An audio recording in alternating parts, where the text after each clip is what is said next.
Um, Hi, I'm Tony Wenzel. I'm Chief Revenue Officer for AgilePoint, and I'm joined today with Rob Koplowitz, who is Vice President and Principal Analyst from Forrester, and Jeffrey Wu, who is the CEO of Actionable Strategies. Today, we're going to talk a little about thoughtful digital transformation. And I think that the beginning of any of these kinds of conversations has to start with a discussion about how you define it. How do you define digital transformation? I'll leave it to you guys. Well, to us, digital transformation really is a broad label, often misused, but at its purest core, it is about changing the fundamental business. And that can include what's offered, whether it's a service or a product, or a range of services and products, to whom they're offered, so the potential customer base, markets, whether they're vertical, geographic, et cetera, how that product or service is marketed, sold, and then serviced after sale. And then underlying that, the fundamental business that runs that set of processes to produce, deliver, and service your customers. So those processes can be sales, operations, et cetera. And the key is having that end-to-end. And then the digital piece is leveraging the technologies which exist today and really aren't a constraint. They're a complete enabler. And implicit in that is the data that flows between those technologies and is gathered from the outside, whether it is at the point of a transaction or even if it's gathered from an enrichment type of process so that you have a better view of the market, the customer, or the situation, including the competitive landscape. That's great. The short answer is you're delivering some new value, right, to SPICE, right? And when I say SPICE, I mean society, partners, investors, customers, and employees, right? That's a funny acronym. I found it very valuable, but that's great. Rob, what are your thoughts? So building on Jeffrey, maybe I'll take it down, auger in a couple of levels below where I tend to live. I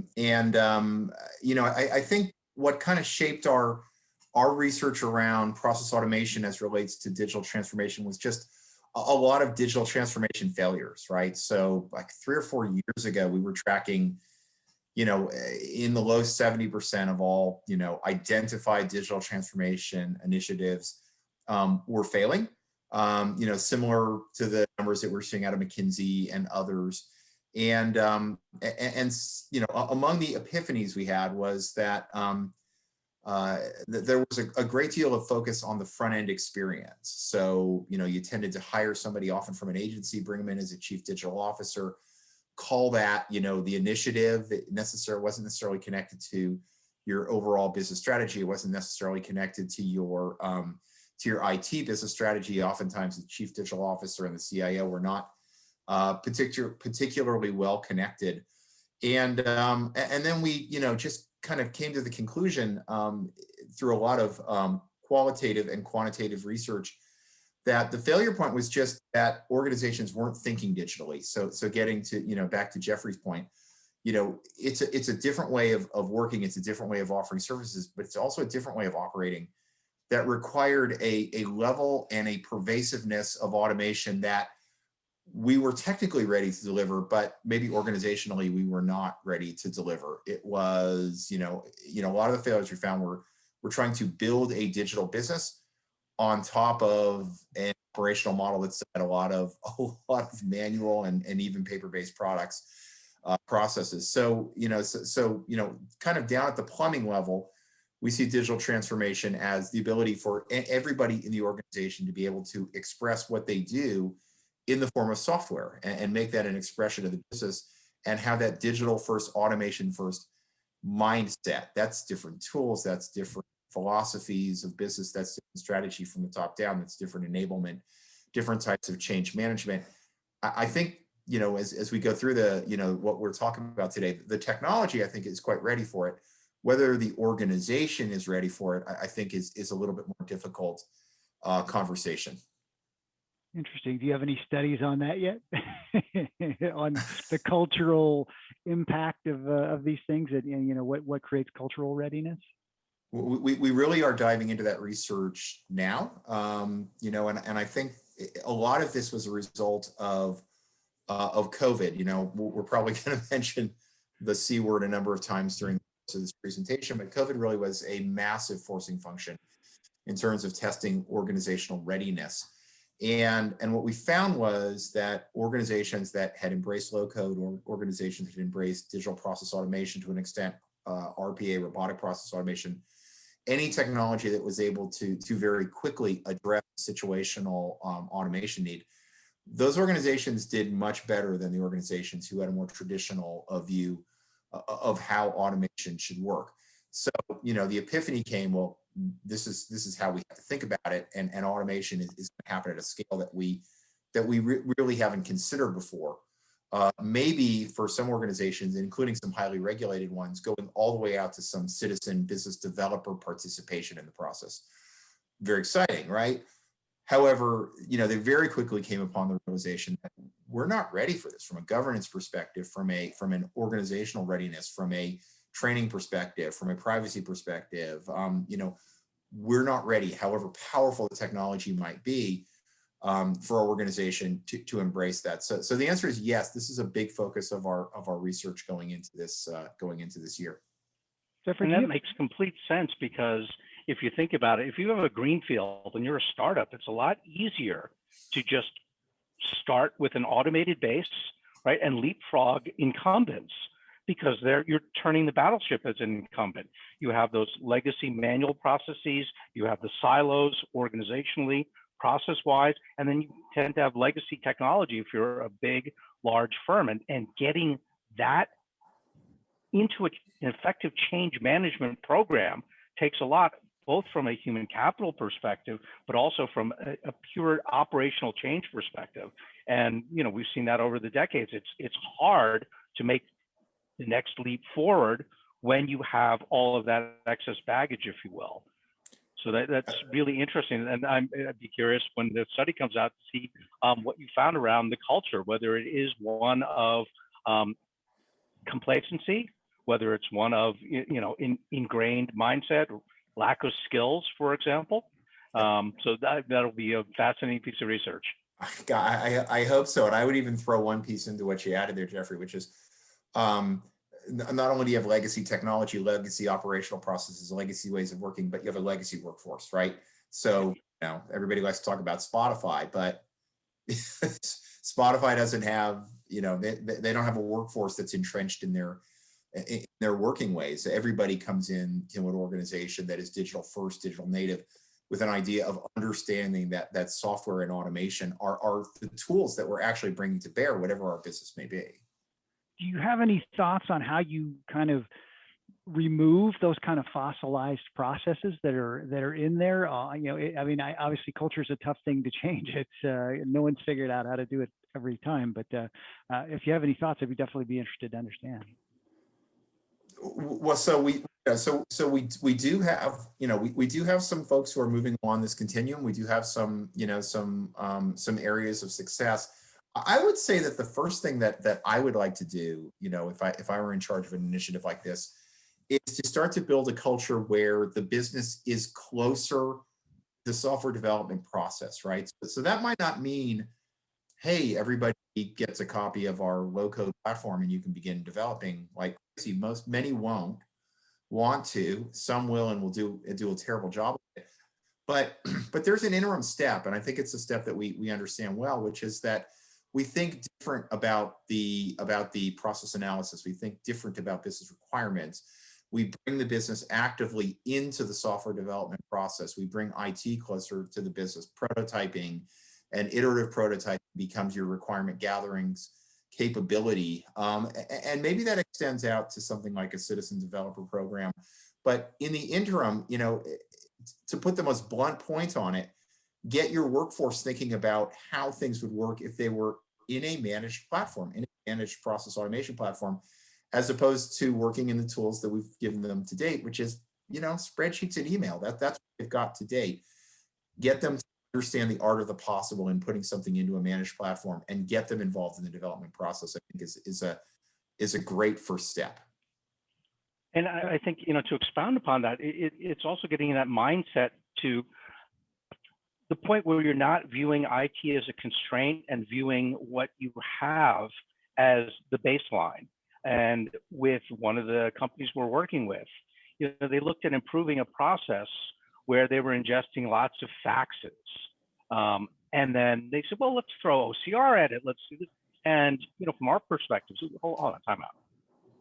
That's not transformation. In an IT mindset, maybe that is, because you're transforming the fax process. Why is there a fax process to begin with? How do our customers want to interact with us? If we could rewrite everything, start from day one, start a new company that competes against us, how would we do it? Would it be via the web? Would it be mobile? Would it be voice to voice? Would it be high touch?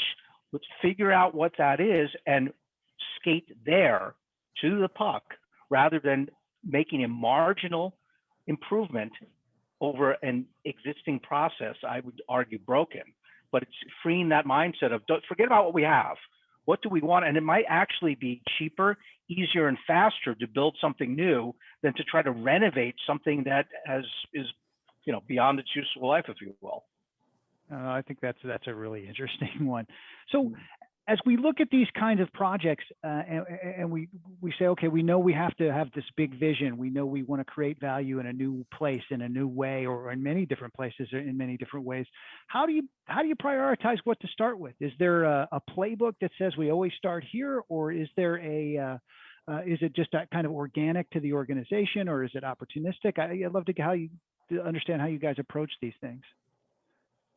Well, from our perspective, it's really what executive leadership wants to do. If it is opportunistic, that's fine. But again, our admonition to them is think about where you want to be. Envision what you want to be. Don't be concerned so much about where the capabilities exist today or even necessarily tomorrow, because you might not be cognizant of what's available to you. So is it new markets, new products, new services, a new service delivery model? Do you want to generate a greater customer lifetime value because you're selling additional products and services? Do you want to generate adjacent market sales? Do you always envision being in some adjacent market? If so, let's figure out if that is viable and whether the business can scale up to do that by either taking what you have and radically transforming it, moderately transforming it, or completely discarding it and creating an organization that serves in the new model while eventually tearing down the old model. So it's more of a vision thing in terms of where you want to be. But of course, understanding when you have something that's a key differentiator. So for example, if you are high touch today, right, we're not saying that you won't be high touch tomorrow and you'll automate everything, but is there a better or more effective way? Is the high touch best served through something like chat versus calling someone on the phone? Is it video? Is it some other medium that the customer would prefer that maybe she or he never envisioned? Offer that, pilot it, and then look at that channel, then adjust the mix. And of course, the tough work underneath is modeling the financial impact that's based on human capital, it's based on technology investments, that's based on the project that you have to initiate to create that change where you may have higher cost up front.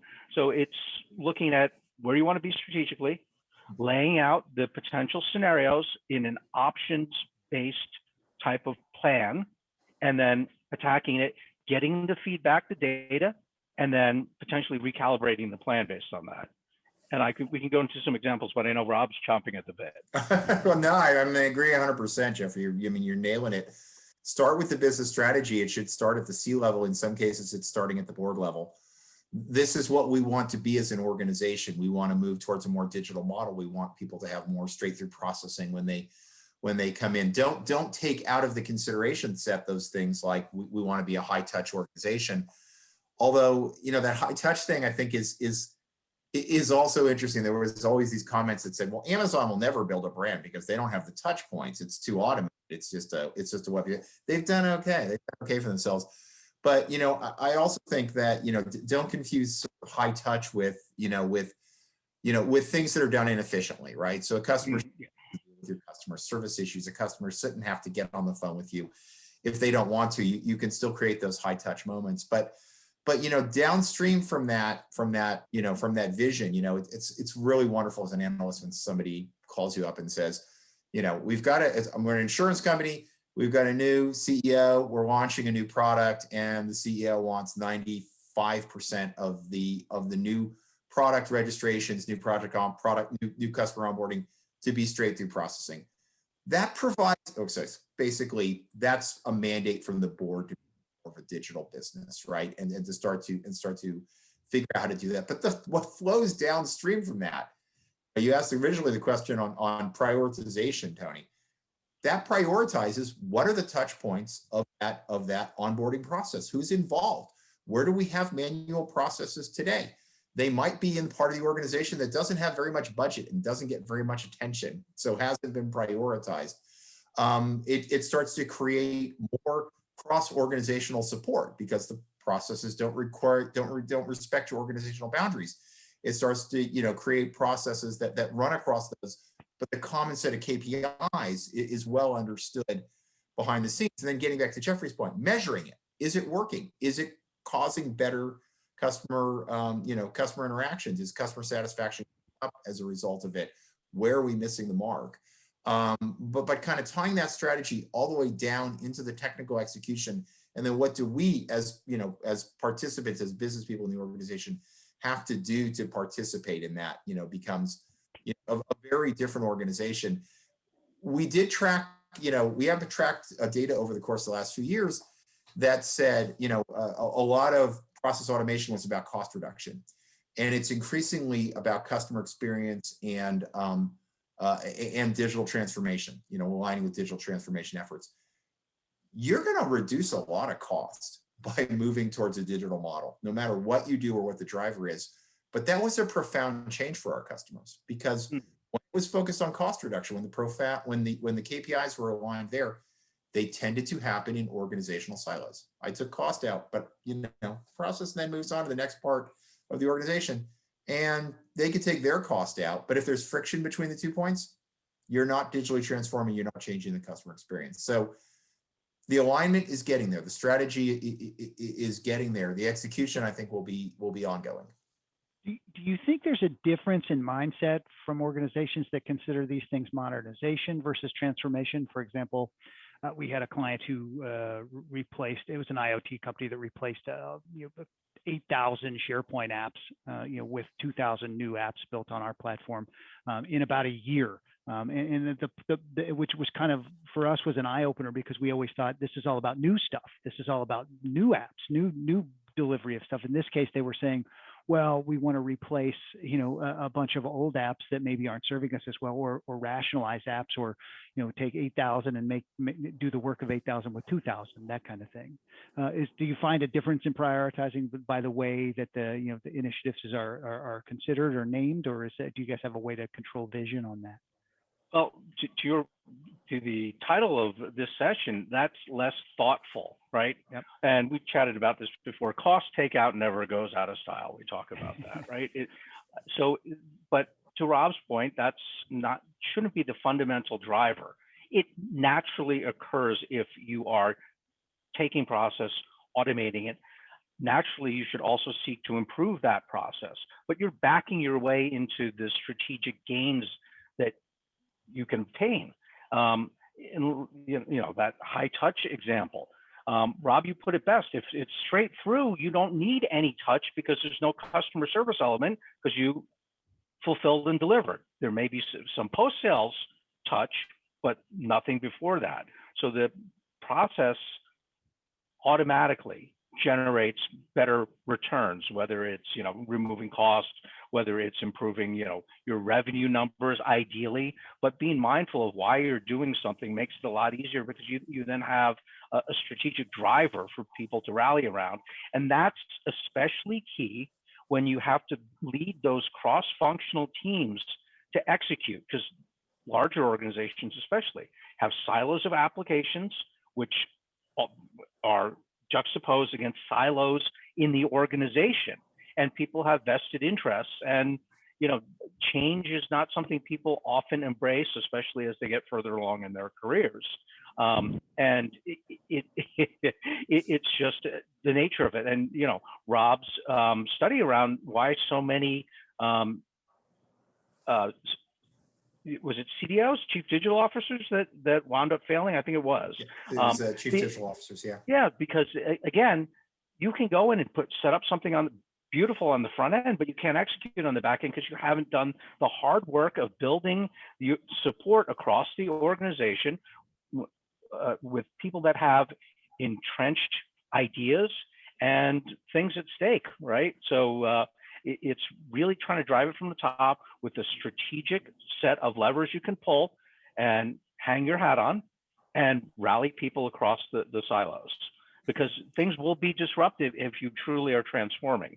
Now, modernization can also, it's like disinfectant, right? The light's the greatest disinfectant. When you modernize a system, you can realize, gee, there's a very low performing group that was just maintaining, a process that we had to have, but why do we need 50 people doing the job of 4 or 0 if it's fully automated?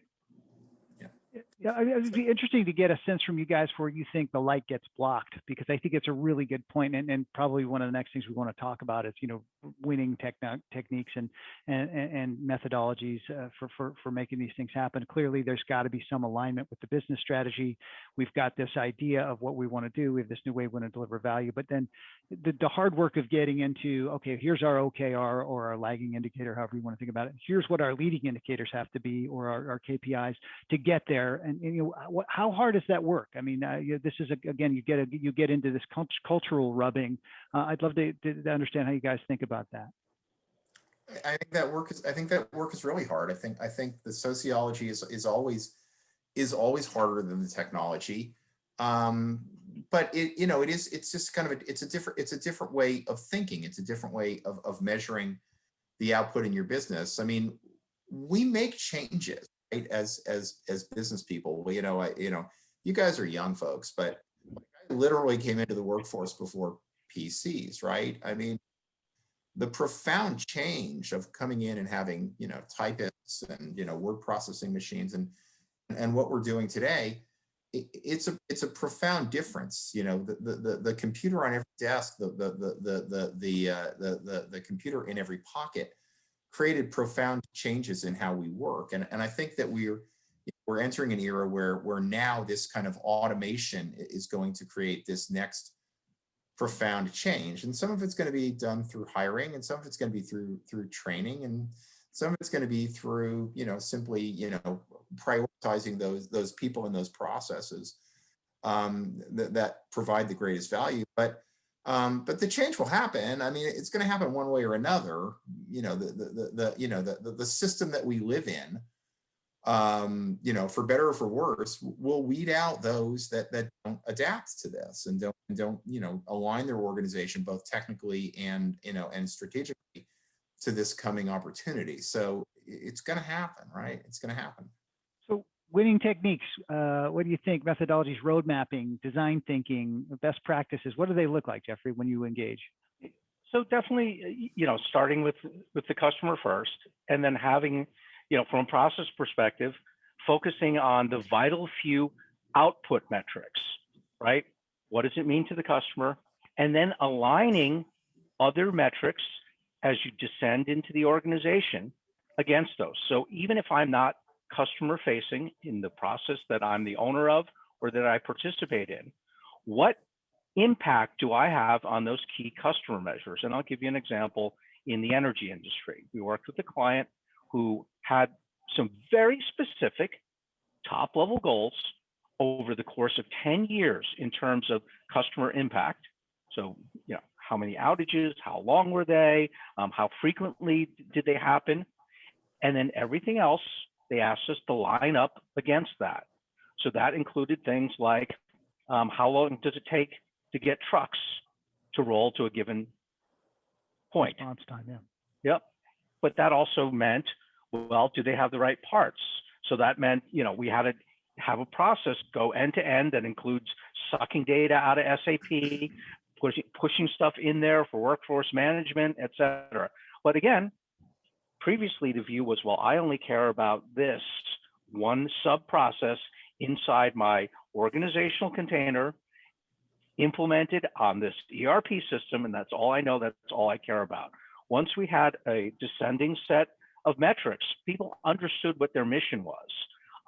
Now I understand why I better do a better job of figuring out what my workforce is next month, because I'm trying to drive this metric down and everyone's looking at it. Are we doing better for our customers? We also added the soft measures, the whole customer sat issue. Now, this was in an emerging market as they are embracing, in essence, capitalism and being responsive to the market. So they love that. They said, well, how do you figure that out? And it wasn't, well, the central government tells you whether they're happy or not. And we instituted some, customer management metrics. And clearly the people that were customer facing were directly measured against that. And then over time, we laid out a compensation scheme that part of their bonus was aligned to those metrics. And we asked them, what else do you need? As we start to automate and invent new processes and fix the old ones, if you see any opportunities, run them up the flagpole. And that was countercultural to a highly regulated, formerly state-owned enterprise. But as they moved and embraced market-oriented reforms, that notion of I can make more or less if we do better or worse was really positive. Now, again, the good thing is senior management supported that with the support of the regulators. We had to go to the regulators and talk about that.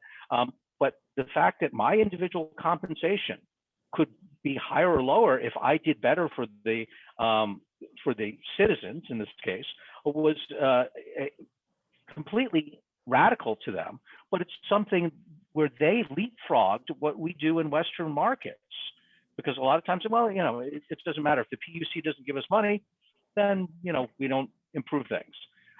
So to, I guess, encapsulate that, it's starting with the customer, aligning everyone towards that. And if you can align compensation to those metrics that flow up into the result you're trying to drive, you are better positioned to succeed because everyone's rowing the boat in the same direction. Oh, yeah, you're talking double black diamond territory, Jeffrey. You start to get when the compensation, you're talking about it, pretty mature organization. And I think these are the types of metrics that we start to look for. But the other thing I would add in around the methodologies, Tony, is we will track in our survey data things like are you using customer journey mapping? Are you using design thinking? Are you using Lean Six Sigma? How are you going about thinking about laying out your processes and improving them? And in the quantitative research, we get a lot of great stuff back. Everybody's doing design thinking. Everybody's looking at customer journey mapping.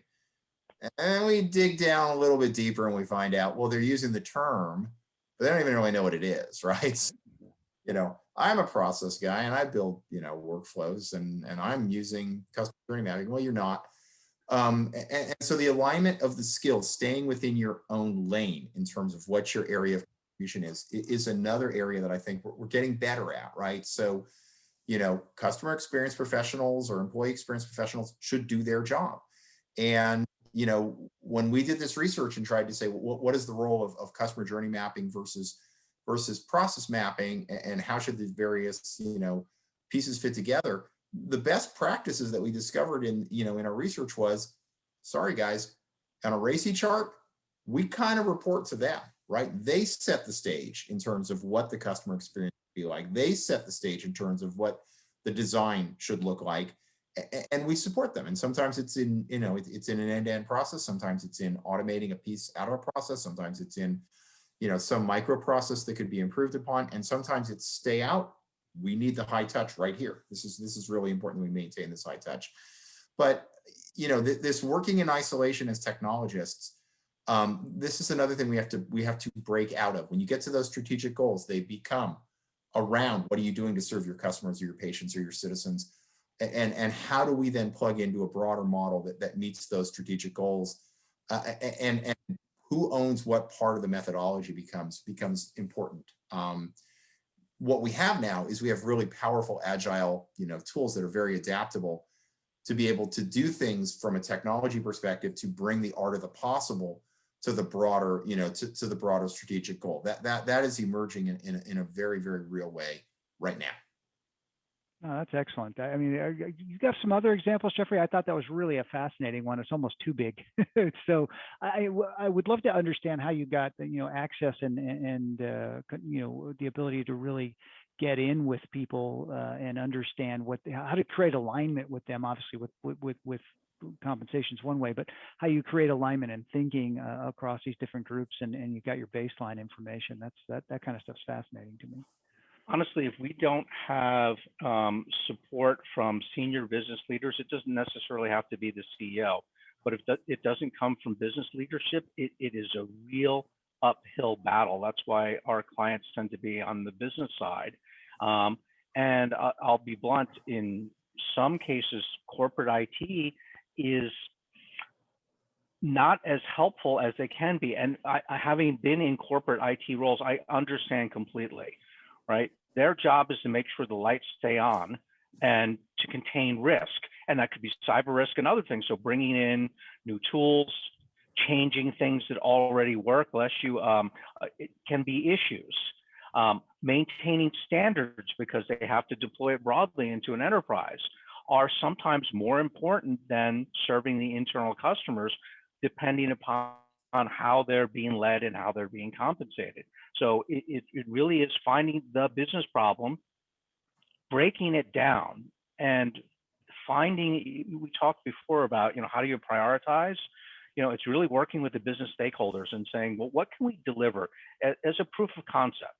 Not that process automation works, not that, reaching out to new markets can't generate more revenue, but it's can we, and Rob, I think you said this, can we as an organization change sufficiently to get to where we want to be? And that's the hard part. So rather than trying to, eat the whole elephant, right? You do it a bite at a time and go after something, prove the concept, and get people in the organization familiar with how it's done, comfortable with that.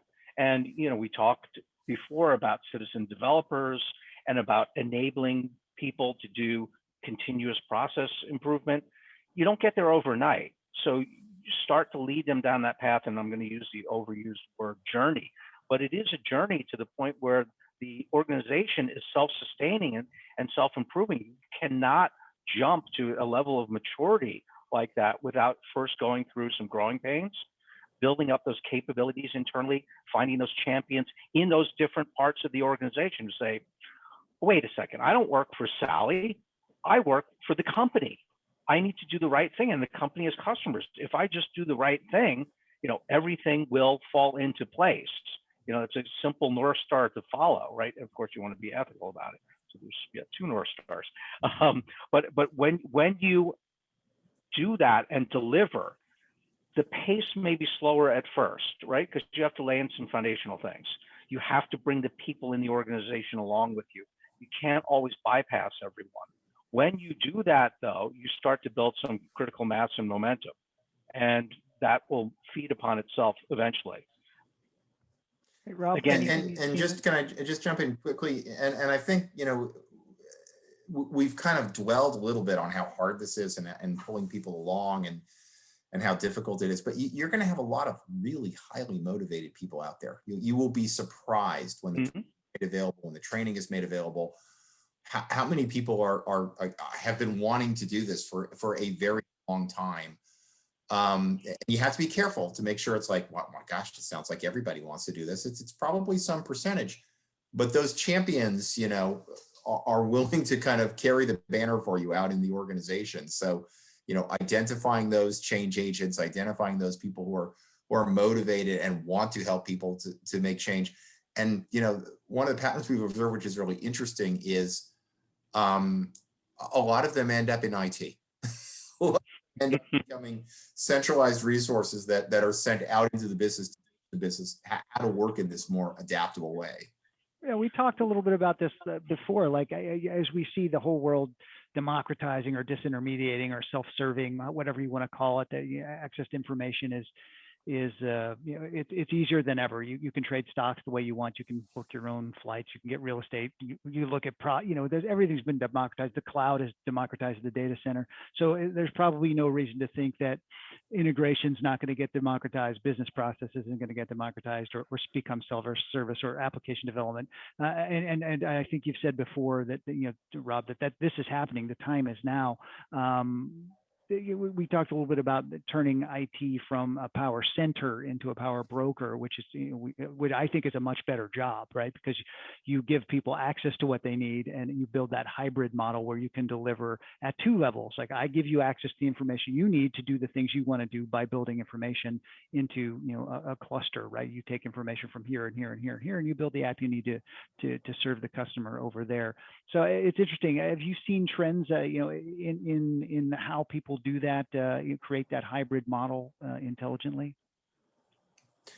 We have. I mean, going back to sort of the failed chief digital officer conversation, they don't all fail, by the way. But going back to that conversation, one of the models we've seen that's very interesting that we're seeing emerging more and more is that the chief digital officer, the person that is in charge of driving our digital strategy, he or she is also the CIO. And that goes back to your keep the lights on comment, Jeffrey. That changes the dynamic, changes the strategy, very, very dramatically. But in general, when we think about IT, and we think about IT has been asked to do, and they've been asked to do a very, very important job, right? They've got to maintain privacy, they've got to maintain security, they got to maintain reliability. They have to be living in a world of regulatory compliance and governance, and they've owned it, right? They've always owned it. It's how they've always worked. But in this new model, as the business starts to need automation much more quickly, and you have to be much more agile. Great example, the PPP loans that had to be developed and rolled out in weeks. We're not going to be done the old-fashioned way. You were not going to bring in a systems integrator and have 6 months of requirements planning and then start to build it on top of your core banking system. It wasn't going to work. So as we start to see the IT have to serve the immediate needs of the business and get closer to the business, then the next analogous thing that has to happen is what you're talking about, Tony, which is you have to get out of business of owning everything and get into the business of managing and getting the business of guardrails and get into the business of enablement while maintaining all of those things that I mentioned earlier. Privacy doesn't go away. Security doesn't go away. A well-consolidated, well-considered portfolio that's trying to achieve what you're trying to do strategically remains important, but you have to then become more in the business of governing and providing guardrails. You all have to provide better tools for us to do that, but it's not just going to be a tools conversation, right? It's not just going to be enabled by the software developers. It has to be a change in the business strategy, a change in IT strategy, and we're starting to see that aircraft carrier turn. Well, I would say AgilePoint doesn't, but our competitors do. I'm just kidding. It needs to be thoughtful. So to Rob's point, it's not about just chucking a tool out there, and it's not about abdicating responsibility. So having IT enable process change and enable that the users to do a lot of what was formerly inside IT, and being, as you said, Tony, more of a power broker or enabler, that is a mature set of leadership and the right way to do it in partnership with your internal customers. How can I make you guys better? And I'll give you a great example. We worked with a SaaS provider, and they did not have analytics in their product, and we were very good with data and analytics. And we looked at the competition, looked at their product, and gave them a kind of roadmap and said, here's how you should get there. And they said, great, we'll build it. We said, no. You can't have your development team constantly building analytics. You need to buy toolkits that, in essence, lets your more technical internal customer-facing people configure stuff for clients. So it's not customization, it's configuration at install time. You have your basic set of analytics, you can do that. I don't care how fast you build things. It won't be as fast as the people that are sitting with your customers implementing stuff.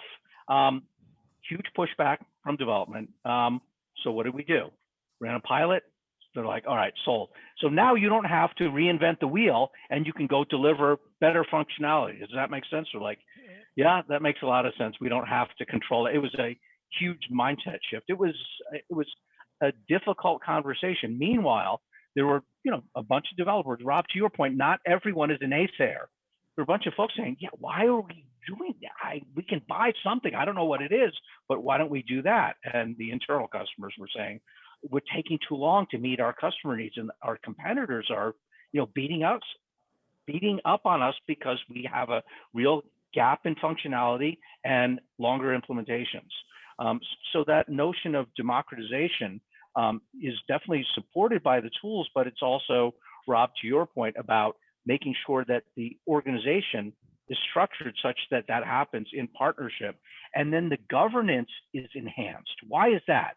Because you have visibility into what's going on, as opposed to you just provide this black box system and that's it, right? Understanding what's going on from a process perspective enables you to govern better. And it also enables you to govern better because you're governing at the process level, not inside some siloed system. And IT is not responsible for governing. They're not responsible for governing data or process. They are facilitators of that. They help in stewardship. They are the vessels for what has to happen in terms of controlling access, data, and what leaves the boundaries of the network or systems that they're responsible for. It's allowing I really like that. Yeah. I really like, this whole idea that we can foist this whole responsibility off on IT, I think is short-sighted and irresponsible. But mostly they don't want it either, because it's for them. Oh, no, they've got more things to do and more control lists. Who wants to do that for a living, right? Well, they've got more responsibility and more technology and less money than ever, and it's really tough for them. We haven't officially changed the topic to governance, but we kind of have. So, what does good governance look like? How do you win at the governance game? And where, I hate to say it takes a village or whatever, but like, what does it take? Oh, it takes it takes a concerted effort, right? You a number of things that you have to be thinking about. You have to be thinking about whether or not, again, your portfolio is aligned with what you're trying to achieve. You have to maintain security. You have to maintain reliability and privacy, and you have to do it in a world where you're increasingly ceding control over to the business. The governance question was interesting because we weren't getting a lot of questions on governance in 2019, even though low code and DPA, were highly penetrated. We weren't getting the governance questions. We started getting the governance questions in 2020, and they increased throughout 2020. And we started getting a lot of interest around what do the vendors provide in order for me to make this, a more well-governed environment. And it was COVID, and I think probably COVID being the forcing function, but the reaction being that digital process automation, low code, really went from sort of situational solutions for many organizations, even though they were fairly highly penetrated, to I need to have a strategy around this that makes this a first-class part of my development portfolio. So, with that in mind, there's obviously an IT component. So somebody has to ultimately hold the keys here. There's a security, there's an HR privacy component to it that has to be given consideration. There is a great sort of core GRC component to this that we often ignore. So governance, risk, and compliance. There's governance of the organization, but there's also governance, regulatory, compliance. The GRC people, the people we hate, that we bring in at the 11th hour. That's a bad strategy, right? So they need to be a seat at the table. They need to be the starting point. Your core compliance and governance position in terms of how you run your business will improve as you automate. It will become better as you automate. It will become more auditable as you automate. And they have a vested interest in being a part of that. So they're a big piece of this as well. You could build out a RACI chart. We've done this before, and see who needs to be a part of this and how their jobs will change. And then again, you need the tool set behind it to make sure that it's not being done in a highly manual way. And that's where the vendors have to make the investments to make this easier for me as an organization. Yeah, you hit the nail on the head, right? You need to look at it at the outset. It needs to be driven by the business and understanding what the end-to-end processes are. And then, yeah, there is a cost. I was talking to a chief data officer in London this week, and she said, I'm always asked, what's the tax? Meaning, how much is it going to cost me to make sure we're locked down? Because it was in finance. So they have all the European regs, they have the industry regs, et cetera, and they're a multinational. So they have overlapping things. So they have a Dodd-Frank flag in their database, for example, because a customer, made what at one point in time have been or is now a U.S. citizen. So there are, U.S. regs to comply with. But at any time she goes into the room, that's a joke. How much is the tax? I said, look, I get the joke, but she was smart. She's engaged up front, and there was healthy banter as opposed to, oh God, here she comes, like Rob said, at the 11th hour, right? She was always trying to involve herself at the beginning, and she was smart. Meanwhile, project teams should seek out, what those chief data officers, compliance folks might need up front and build that into their project plan, right? A project manager should always consider what hurdle do I have to pass at the end? Is there a gate? Well, I better look at it right now and before I build something that just won't pass. I think the other thing is you really have to consider those things. I view it more like insurance rather than tax. Everyone knows they need it. They don't want to pay for it, but God forbid you didn't do it and your house gets flooded, right? Big problem. So again, to reiterate what Rob said, it's engaging early at the right level, looking at end to end. And then again, the technology really just enables effective governance in a process that might traverse organizational boundaries, both inside the organization as well as with potentially business partners, customers, right? Especially in Europe, the right to be forgotten, right? I need to be able to get my data out of your systems. So if you don't think about that and understand that, and GDPR was terrifying to some of our software clients, you need to be able to support this. There's no joking around. No. Do the math on what the fines could be. I know you're very good at this, and I was trying to get a sense for what percentage of people that we talk to all the time actually embrace the governance part, because I think there's this kind of thing that is almost, to your point, it's an afterthought. How do you create that? Like, it really is important, like, because, and yes, it is another cost or an insurance. What is it? Obviously GDPR has its own argument with fines, but what does it take to get people to pay attention to that, like early and often? I think, Rob, to me, it's what's their risk posture. Some people are, I don't care, which those are fewer and further between. But depending on what risk you're talking about, especially with the prominence of cyber risk now, you can hang your hat on that. But it is at the end of the day, a decision around what level of risk am I willing to accept. But I think most people are cognizant today of the fact that there are risks to the business, risks to reputation, et cetera. And I think people understand that reputation is an asset. And there are studies out there that show the intangible value of an organization is far greater than anything else. And a huge chunk of that is reputation. So if you frame the discussion, and I think part of it, personally, when I had the conversation, say, look, this isn't fun stuff. This isn't new. This isn't anything that anyone gets excited over, but we have to do it. And our job is to do things the right way, not just fast. We want to be fast, but we want to do it the right way. And trying to go back and retrofit, things like governance onto something once you build it is sometimes difficult. It's much more costly. I'll give you an example. We were hired by a retail roll-up funded by a PE firm. So they were buying all these, smaller companies that did apparel of all things. And, they acquired this brand and they had this fantastic system. It did everything they wanted, built by these, guys in the acquired company. Well, the parent company said, we have the centralized ERP system. It does everything we want, everything we need. The salespeople said, it's not fast enough. It's not easy enough. And we want that. So we looked at a way, how do we harmonize this? How do we get the data synced? But the key issue was there's no security on it. Anyone could change it. And then, of course, they said, well, we can lock down individual screens. Well, how do we manage that? Assume we embrace this as a tool for the entire organization. We'll take the ERP stuff out, but we'll use the selling piece as a front end.